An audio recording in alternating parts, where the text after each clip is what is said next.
Harry Winks recently said when he was away with England that he needs lots of minutes to sort of find a way to Gareth Southgate's team for Euros. There's some noise there. I think it's his. There's a big noise. Coming from your house, John? Might be another washing machine. Might be a washing machine, okay. Stop now.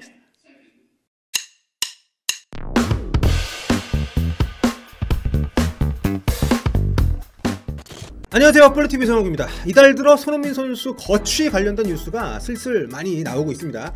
오늘은 벌써 꽤 긴 시간 동안 이어지고 있는 손흥민 선수의 토트넘 재계약 진행 상황에 관해서 알아볼 텐데요. 앞서 보여드린 장면은 어제 열렸던 리버풀전 데뷔 기자회견이었습니다. 세탁기 때문에 잠시 웃음이 터지긴 했습니다만 굉장히 의미심장한 얘기들이 많이 나왔던 인터뷰였죠. 무리뉴가 토트넘에서 오래 머물고 싶어졌다는 얘기를 했고요. 윙크스가 1월에 팀을 떠나는 일은 절대 없을 거라고 못을 받기도 했던 그런 얘기들이 나왔습니다. 그리고 무엇보다 손흥민 선수 재계약 관련해서 무리뉴 감독이 얘기를 꽤 길게 했어요.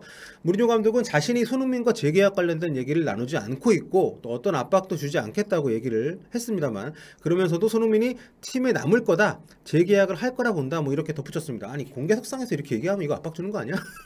아무튼 물론 재계약은 선수 본인과 에이전트 그리고 구단 프런트, 그러니까 토트넘 같은 경우에 이제 다니엘 레비 회장이 직접 관여하는 일이기 때문에 무리뉴 감독이 뭐 실질적인 권한이나 모든 상황을 파악할 수 있는 입장은 아니긴 한데요. 그래도 무리뉴급 감독이 팀 내 사정 모르고 허튼 소리를 할 일은 없겠죠. 다만 이제 무리뉴 감독은 코로나 시대의 다른 모든 팀들이 그렇듯이 토트넘도 재정적으로 불확실한 상황이어서 단언할 수는 없다는 뉘앙스로 좀 조심스럽게 얘기를 하긴 했습니다. 뭐 이해가 되는 측면이긴 하죠. 이 부분, 그러니까 돈에 대한 부분은 뒤에 좀 더 다시 얘기를 나눠보도록 하겠습니다. 손흥민 재계약 임박설은 무리뉴 감독 얘기 외에도 현지 유력 미디어들을 통해서 아주 확산이 되고 있는데요. 가장 주목받는 것은 아무래도 이 소식일 겁니다. 한국 시간 16일 새벽이죠. 유럽에서 선수 이적 관련 1타 강사, 아니 1티어 기자로 분류가 되는 파브리지오 로마노 계정에 손흥민 선수 재계약 관련된 소식이 하나 올라왔어요. 토트넘과 손흥민이 여전히 협상 진행 중인데 진전이 있었고 곧 합의가 이뤄질 거다, 뭐 이런 얘기인데요. 파브리지오 로마노가 뭐 가끔 틀릴 때도 있기는 합니다. 최근에 그 토마스 파티 아스날 가는 거 관련해가지고 좀 논란이 좀 있었는데, 아무튼 유럽 축구 이적 소식 관련해서는 가장 공신력이 높은 소스로 통하죠. 그래서 현지 언론들도 로마노가 언급하고 나서 이걸 좀 많이 인용을 하고 있습니다. 손흥민 선수 관련된 얘기들 뿐만 아니라 로마노가 뭘 터뜨리면 이게 굉장히 많이 인용되는 소스로 활용이 되고 있는데요. 이번에 손흥민 선수 재계약 관련된 것도 이제 포스팅 로마노에 올라오면서 정말 재계약 임박했구나, 이런 분위기가 좀 퍼지고 있는 상황인 거죠. 참고로 로마노 기자는 지난 10일이죠. 자신이 운영하는 팟캐스트인 히어 위고에 출연을 해서 손흥민 재계약이 임박했다고 얘기를 이미 한 적이 있습니다. 당시에 로마노 기자는 손흥민이 토트넘에 머물고 싶어한다, 몇 주 안에 계약 발표가 나올 거다, 이렇게 얘기를 하면서 계약 기간이 무려 5, 6년 정도가 될 거라고 얘기를 한 바 있습니다. 아시다시피 현재 손흥민 선수의 계약은 이제 2023년 여름까지 이제 2년 반 정도 남아 있는 건데, 만일 로마노 기자의 얘기처럼 최대 6년의 장기 계약을 맺게 된다면 뭐 2025년이나 2026년 여름까지 토트넘에 남게 되는 거죠. 2026년이라고 치면 손흥민 선수의 한국 나이로 이제 35살이 되니까요. 유럽 축구 커리어만 따지면 거의 뭐 종신 계약이라고 해도 과언이 아닌 빅들입니다. 무리뉴 감독도 인터뷰에서 손흥민이 끝까지 토트넘에 남고 싶다는 얘기를 했습니다만, 남고 싶어 한다는 얘기를 했습니다만, 아무튼 이 계약이 정말 이대로 이루어진다면 정말 어마어마한 빅딜이 되는 거죠. 거의 뭐 종신 계약급 장기 계약이라는 소식에 걱정하시는 팬들도 좀 많이 계시는 걸로 알고 있는데요. 저는 이왕 만약에 재계약을 한다고 하면 기간은 길수록 좋다고 생각을 해요. 뭐 2, 3년 하는 것보다 장기로 재계약을 한다고 해서 이 계약이 끝날 때까지 무조건 토트넘에 남아야 된다는 얘기는 당연히 아니기 때문에, 게다가 이제 계약 기간이 남은 상태에서도 대부분은 뭐 계약 기간이 남은 상태에서도 이적을 하는 거고, 또 이번처럼 얼마든지 재계약도 다시 뭐 그 중에 계약 기간이 남아 있는 상황에서 얼마든지 할 수가 있는 거기 때문에, 그럼에도 재계약을 이렇게 이제 굳이 하는 이유는 팀과 선수의 이해관계가 좀 맞아서인데요. 에이스를 장차 이제 그 헐값에 놓칠 기회를 좀 방지하는 차원이고, 선수 본인은 자기 가치에 좀 걸맞는 좀 더 좋은 조건으로 계약을 업그레이드 할 수 있기 때문이죠. 손흥민 선수도 거의 뭐 한 50% 가까이 인상을 이번에 눈앞에 두고 있는 상황인데 또 보다 안정적인 선수 생활을 보장받는다는 점에서 재계약이 의미를 갖기 때문에 그렇다고 보면 길게 할수록 훨씬 더 선수 개인에게는 아주 안정적인 미래가 보장이 되는 거기 때문에 자 그렇다면 재계약을 한다고 칩시다. 그러면 대체 얼마를 준다는 건지 아까 제가 위에 이제 무리뉴 감독이 한 얘기를 전해드렸었죠. 이게 이제 엄살이 아니라 저는 사실이라고 생각해요. 지금 전 세계 축구팀들 인건비 줄이는 게 현안 아닙니까? 매출이 엄청 줄어들었기 때문에 지출을 지금 아껴야 되는 상황이니까. 그래서 지금 영국 현지에서도 손흥민 재계약 주급으로 20만 파운드를 예상을 하면서 엄청난 액수라고 얘기를 하고 있는 거죠.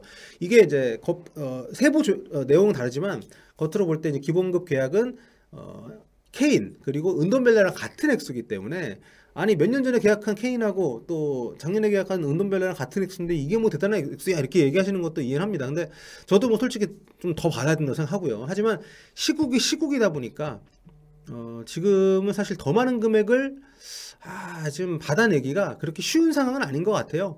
그렇다고 지금 뭐 재계약을 한없이 좀 미루기에는 여러 가지로 지금 시국이 언제 끝날지 모르는 상황이고 게다가 지금 너무 잘하고 있기 때문에 이럴 때 원래 계약을 해야 되는 거거든. 그래야지 가장 유리한 조건에서 계약을 체결할 수 있기 때문에 또 나중에 더 상황이 안 좋아질 가능성도 있어서 지금 얘기가 나왔을 때 어떻게든 마무리가 될 것 같긴 합니다. 아무튼 20만 파운드라고 하면 지금이 14만 파운드니까 계산해보니까 한 42% 인상이더라고요. 구단 입장에서는 뭐 최선을 다한 수치라고 봅니다만 선수나 또 우리 팬들 입장에서 보면 만족하기 쉽지 않죠. 네, 부대 조건 계약을 통해서 이 부분의 협상을 좀 진행하지 않을까 싶은데요. 수당이나 뭐 추가 사업적인 권리 같은 거 아마 손흥민 선수가 가져가는 조건으로 하면 보이는 금액은 20만 파운드로 하더라도 좀 만족할 만한 조건을 가져갈 수도 있겠지만 아무튼 뭐 현지 보도에 따르면 분위기가 양측에 막 대치 국면은 확실히 아닌 것 같아요. 이제 좀 편안한 분위기 속에서 잘 되고 있는 것 같고 또 손흥민 선수가 적절할 때에 또 유력한 에이전트를 선임을 했기 때문에 에이전트들은 어쨌든 클라이언트의 이익에 최대한 맞춰서 협상을 진행하니까 저는 뭐 선수 본인이 만족할 만한 계약이 나온다면 모두에게 행복한 그런 결말이 되지 않을까. 자, 말 나온 김에 이제 구단들 재정 상황에 대해서 간단히 좀 더 설명을 드려보도록 하겠습니다. 프로축구단의 매출은 크게 이제 세 부분으로 나뉩니다. 제가 이제 보통 산바리 시스템이라고 하는데 TV 중계권, 또 커머셜, 매치데이 수익 이 세 가지가 이제 주요 수입원이죠. 탑 클럽들의 경우에는 이제 TV 중계권과 커머셜의 비중이 커지면서 매치데이 매출의 비중이 좀 줄어들긴 합니다만 그래도 엄청난 규모죠. 경기 입장권, 또 유니폼 경기장에서 먹는 음식, 뭐 스카이박스 이런 다양한 판매가 이루어지는 게 홈경기이기 때문에 홈경기 숫자가 늘어난다는 것은 곧바로 이제 매출의 증대랑 직결이 되는 거죠. 그렇기 때문에 뭐 챔피언스리그나 이런 유럽 대회 나가 그래서 중요한 거고요. 일반적인 그런 뭐 카라바오컵 같은 그런 컵 대회들도 그래서 홈 경기 숫자가 많아지면 많아질수록 팀 입장에서는 좀 더 많은 재원을 확보할 수 있다는 점에서 아주 중요한 그런 경기들이 되는 겁니다. 근데 지금은 상황이 아주 안 좋죠. 긴 시간 동안 무관중 경기를 치렀고 최근에 관중 받기 시작했습니다만 2,000명밖에 안 되기 때문에 이게 또 언제 무관중으로 바뀔지 모르는 상황이고요. 토트넘 같은 경우에는 유럽 전체 축구팀들 가운데서 매출 규모 8위에 해당합니다. 여러분 토트넘 빅클럽이에요. 빅클럽 맞습니다. 프리미어리그에서는 맨유, 맨시티, 리버풀에 이어서 4위고요. 매출이 4억 6천만 파운드니까 2019년에 이제 연간 6,800억 원 정도 매출을 올렸습니다. 첼시, 아스날, 유벤투스보다 높아요. 참고로 1위는 이제 바르셀로나, 2위는 레알, 3위가 맨유입니다. 자, 여기 보시면은 오른쪽에 이제 매출 프로필 여기 보면 토트넘 같은 경우에는 TV 중계권 수익이 53%로 가장 많고요. 커머셜 수익 매출이 이제 29%, 매치데이 매출이 이제 9천만 파운드. 그러니까 18% 정도가 됩니다.